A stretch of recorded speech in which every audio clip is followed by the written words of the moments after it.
Oi, gente, bom dia, boa tarde, boa noite. Estamos iniciando mais uma unidade, né? Unidade 5.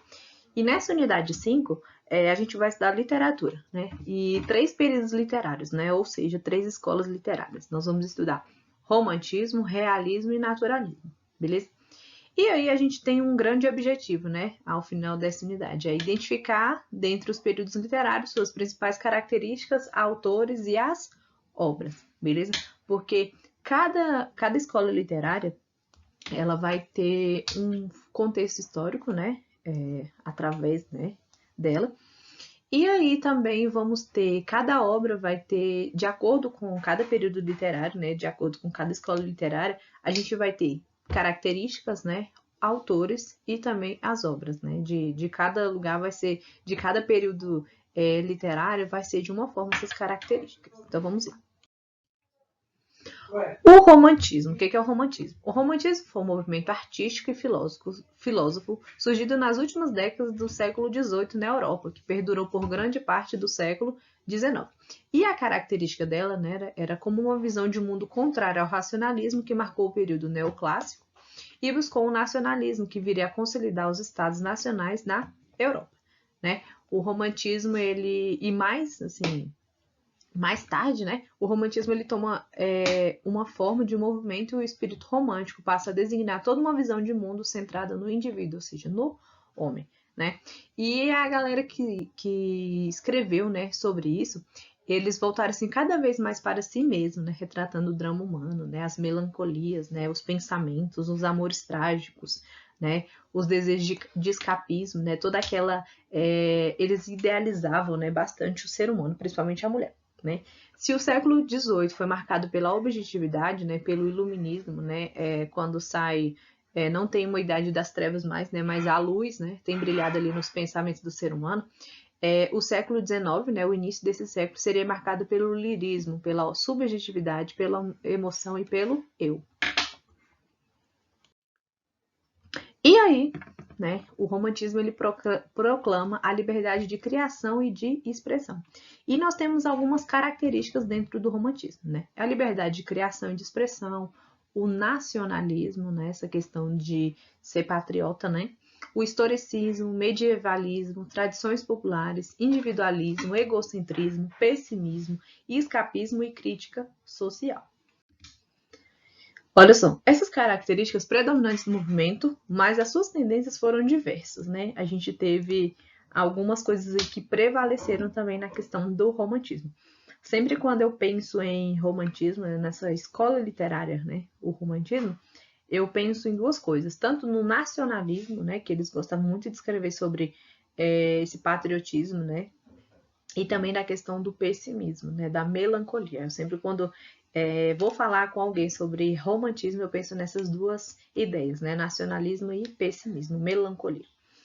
E aí, tem algumas tendências, né? Os principais temas foram nacionalismo, historicismo e medievalismo, ou seja, exaltação dos valores e os heróis nacionais. Essa questão da exaltação dos valores, né, dos heróis nacionais, ambientando o seu passado histórico, principalmente o período medieval, né? E aí a gente tem outro tema que pode ser a valorização das fontes populares, ou seja, o folclore, né? Os autores buscavam inspiração nas narrativas orais e nas canções populares, manifestação do nacionalismo romântico. Como a gente vai falar sobre nacionalismo, patriotismo, a gente vai exaltar muito a nossa nação, né? E aí por isso que tem essa valorização, né, das fontes populares.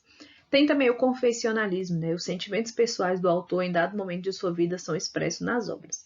E também tem a questão do pessimismo, né?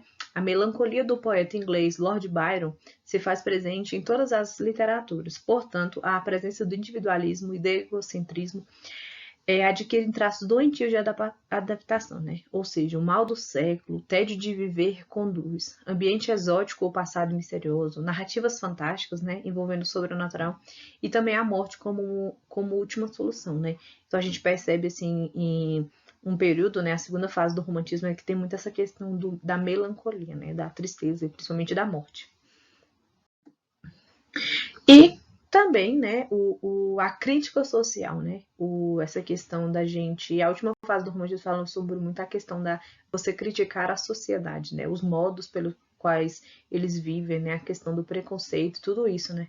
Essa crítica social que hoje em dia também tem bastante, né? E naquela época ali, na época do século XIX, né? Era uma coisa inovadora, né? E também a gente chama, dentro do romantismo, as fases, né? As fases do romantismo, que foram 3, a gente chama de as gerações românticas, né? E cada geração ela é marcada por traços, né? Por certos traços e alguns temas.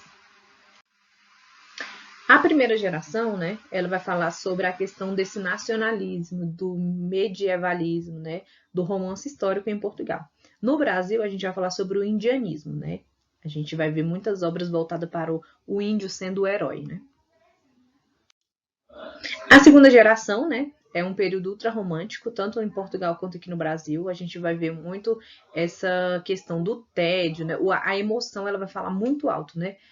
O tédio, desvaneio, sonho, desejo da morte estão sempre presentes. Ou seja, se a gente for pensar a segunda geração, é uma geração depressiva, né? Uma coisa bem triste. E a terceira geração, né? Que é uma fase que antecipa a escola realista, o realismo, ele vai... o emocionalismo vai dar lugar a uma literatura de tom exaltado, né? Ou seja, ele vai falar sobre uma crítica social, né? Debates sociais, políticos da época, né? Ou seja, a gente muda dessa questão da melancolia do eu, né? Para que a gente comece tanto em Portugal quanto no Brasil, a criticar a sociedade, né? A questão da política, tem muito debate sobre o contexto social da época. E também muita coisa que a gente vê hoje, né? Foi uma inovação nessa crítica aí no século XIX.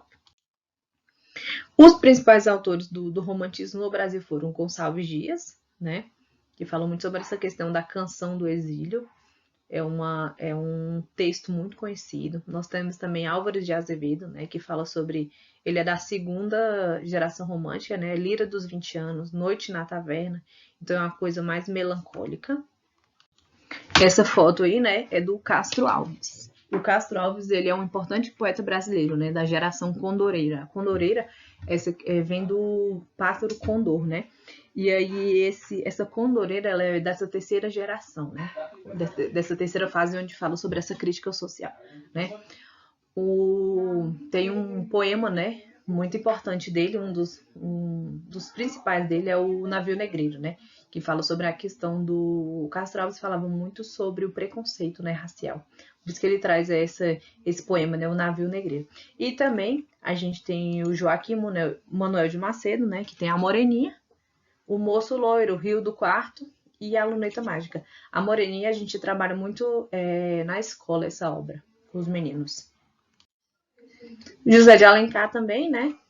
Tem aí o Guarani, que fala muito sobre o índio, né?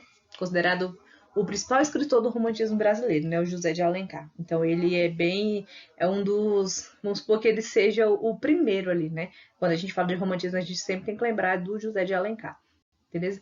E principalmente na questão do índio, na primeira fase do como era uma coisa... O indianismo, né? Falava muito sobre a exaltação do herói, né? Sendo índio. Ele escreveu a Iracema, né? Então, o Guarani também. O Guarani e a Iracema são as duas obras principais dele, né? E ele fala muito sobre a questão do índio. Até lá em Fortaleza tem a estátua de Iracema, né? Na praia de Iracema. Então tem tudo a ver com essa... É uma índia, né? Tem tudo a ver com o José de Alencar. Também tem o Manuel Antônio de Almeida, né? Que fala sobre Memórias de um Sargento de Milícia, que é o principal livro dele, né? Bernardo Guimarães, que ele vai falar, ele é um romancista e poeta, e ele que escreveu a Escravizaura. E o seminarista também, a Escravizaura, falando sobre a questão do Bernardo Guimarães, é da terceira fase, né? Quando ele fala sobre a crítica social, principalmente do preconceito racial, né? Temos também Frank Tavare, né? Que ele que iniciou ali o romantismo no Nordeste brasileiro. A gente percebe ali que ele fala os índios do Jaguaribe, né? Então, também primeira fase, né? A questão do indianismo. E o Machado de Assis, ele é um autor tão fantástico, né? Tão fantástico brasileiro, que ele participou de duas escolas literárias, tanto o romantismo quanto o realismo. Ele teve muitas obras famosas no realismo, mas as do romantismo foram A Ressurreição, A Mão e a Luva, Helena e Yaya Garcia, beleza? E aí, quando acaba o romantismo, a gente vai começar o realismo, outra escola literária, e também o naturalismo, né, que aconteceu ali bem perto, né, uma da outra. O realismo foi um movimento artístico e cultural iniciado no século XIX na Europa, né? Além da literatura, o realismo esteve manifestado no teatro, na arquitetura, escultura e nas artes plásticas.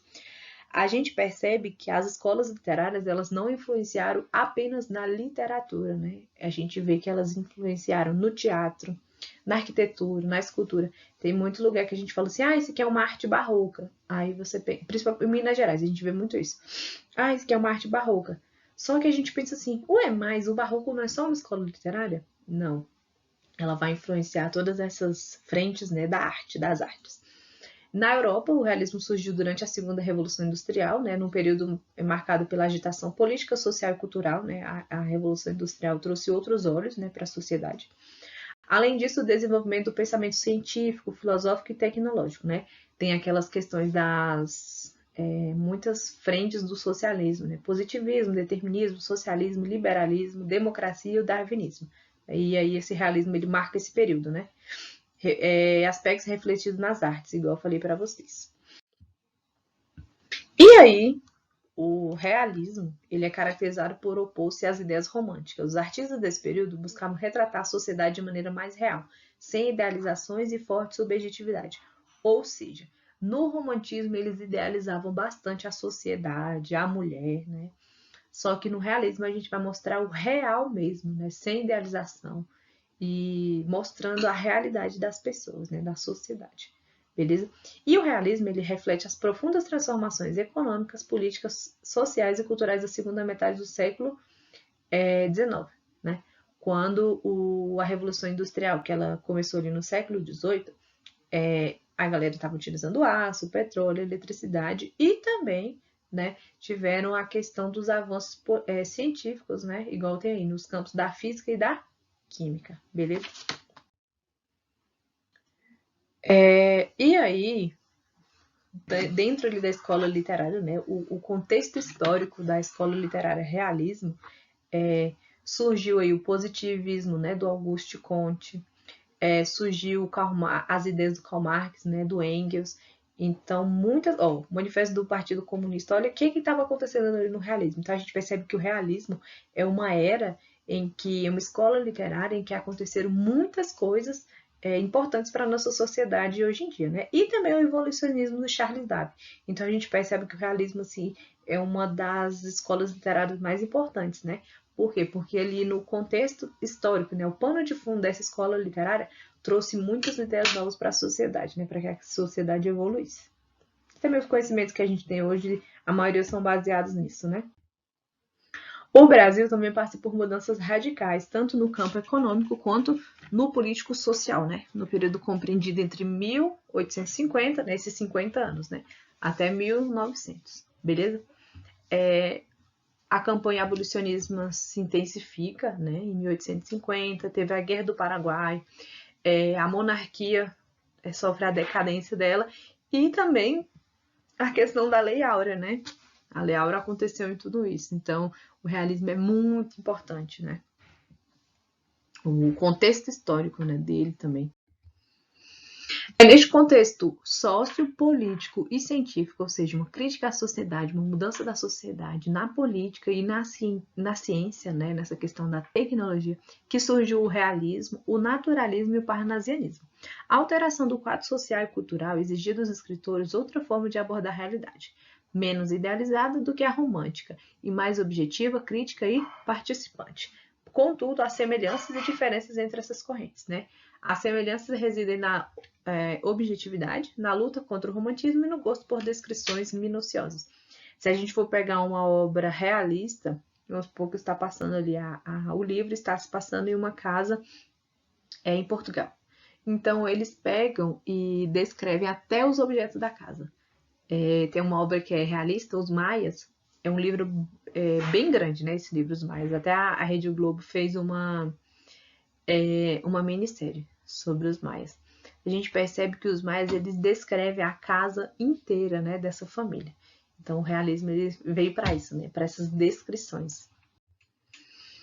As principais características, né, do realismo estão intimamente ligadas aos momentos históricos, refletindo dessa forma a postura do positivismo, do socialismo e do evolucionismo, né?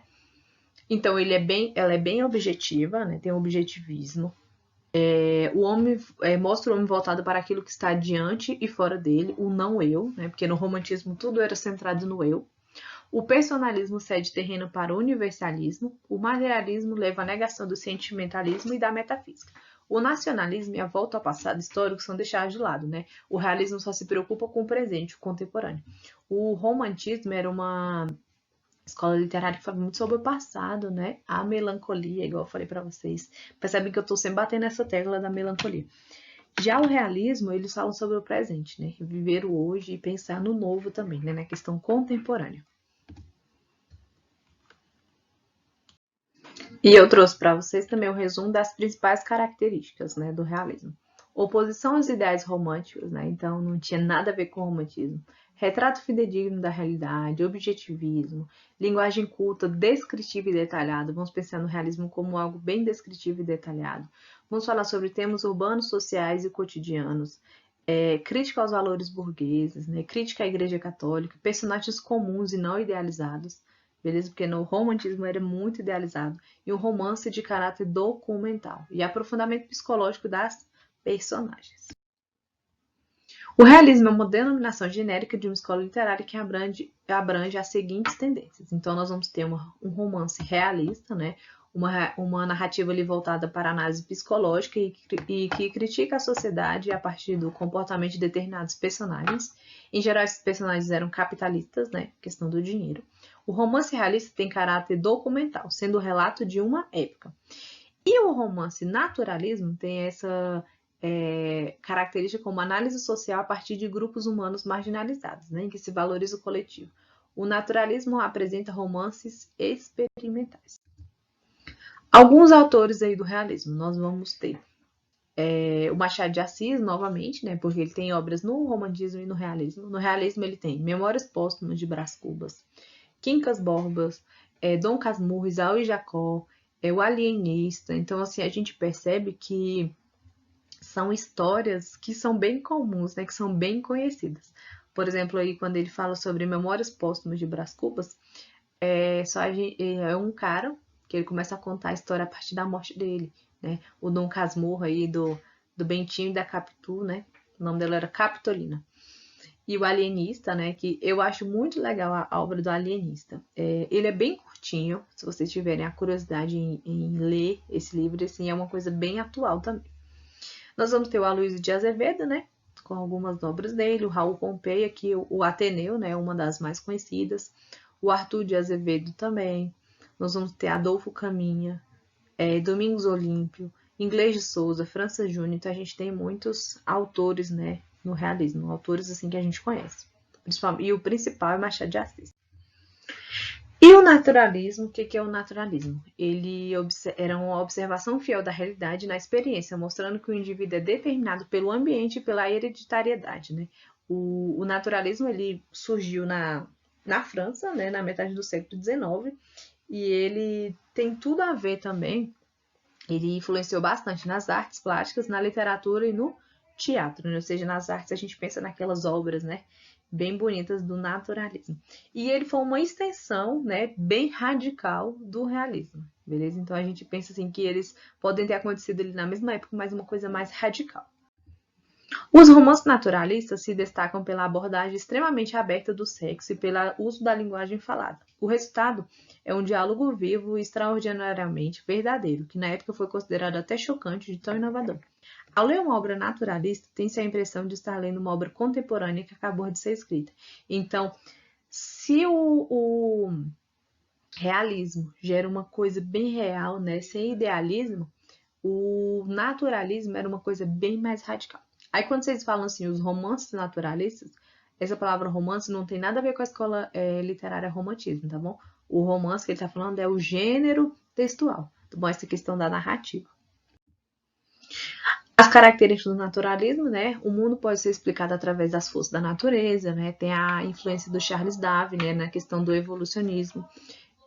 Nas artes plásticas, né, os pintores enfatizavam cenas do mundo real em suas obras, beleza? Na literatura, muita questão da descrição dos ambientes, né, e das pessoas, mesmo característica que a gente teve lá no realismo.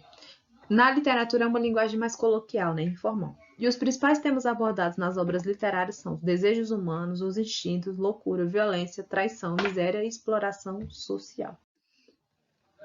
Os principais autores, né, é o Aloysio de Azevedo, né, que ele foi um escritor naturalista, e aí a publicação da obra O Mulato, ela marcou o início do naturalismo no Brasil, né? O livro causou impacto na sociedade, principalmente entre o clero e a alta sociedade de São Luís do Maranhão, então é lá no Nordeste. Bom, o Mulato aborda temas como o puritanismo sexual, o anticlericalismo e o racismo, beleza? Em 1890, o naturalismo atinge o seu ápice com a publicação de O Cortiço. Uma das obras que eu mais gosto na literatura brasileira é O Cortiço e também a questão da Memórias Póstumas do Brás Cubas. O Cortiço, ele vai se passar no Rio de Janeiro, né? Na questão das favelas, né? Era um cara bem... não se importava muito com questão de trabalho, então, assim, é uma obra muito legal, gosto muito do Cortiço. Se vocês também tiverem curiosidade, tá bom? Duas obras que eu tô indicando para vocês. O Alienista, que é curtinho, e o Cortiço, assim, é uma obra normal, né, assim, para a questão das páginas. Temos também, né, outro autor, Inglês de Souza, que escreveu O Missionário, que é uma obra que aborda a influência do meio sobre o indivíduo, ou seja, a sociedade sobre o indivíduo. Nós temos também Adolfo Caminha, que escreveu A Normalista e o Bom Crioulo, né, que fala sobre essa questão dos desvios sociais, principalmente o homossexualismo em O Bom Crioulo, beleza? Então a gente percebe que são temas que antes não eram mencionados, né? O naturalismo ele fala muito sobre a questão do corpo humano. E também a ficção regionalista, né, que foi iniciada lá no romantismo, ela continuou no realismo e no naturalismo também algumas coisas, e teve Luzia Homem, que é Domingos de Olimpo, e Dona Guidinha do Poço, de Manuel de Oliveira Paiva, beleza? Pessoal, o que eu quero que... Uma dica que eu dou para vocês, né? Além das obras, né, do Memória Póstuma de Brás Cubas e do Alienista, que é de domínio público, né? Então a gente consegue achar na internet, baixar no celular. Vamos aproveitar aí a quarentena para a gente ler, estudar um pouquinho mais. Façam anotações, né? Leiam o material antes de assistir a videoaula. Leiam o material, grita as partes mais importantes, vem na videoaula, né? E assistam a aula, vão fazendo pausas, vão fazendo anotações, porque é muito importante. A literatura é uma área muito rica, né? E com muita informação. Às vezes eu tô aqui gravando os vídeos para vocês e eu penso, gente, mas eu esqueci às vezes de tal coisa. Mas é porque a gente fala tanta coisa, né? Tanta questão, principalmente histórica, que às vezes a gente até deixa passar alguns pontos de tão rica, né? Que é essa nossa literatura, que também são os conteúdos históricos, tá bom? Então é importante que vocês façam anotações, façam pesquisas sobre os temas, tá bom? Espero que vocês tenham entendido o conteúdo e até a próxima unidade.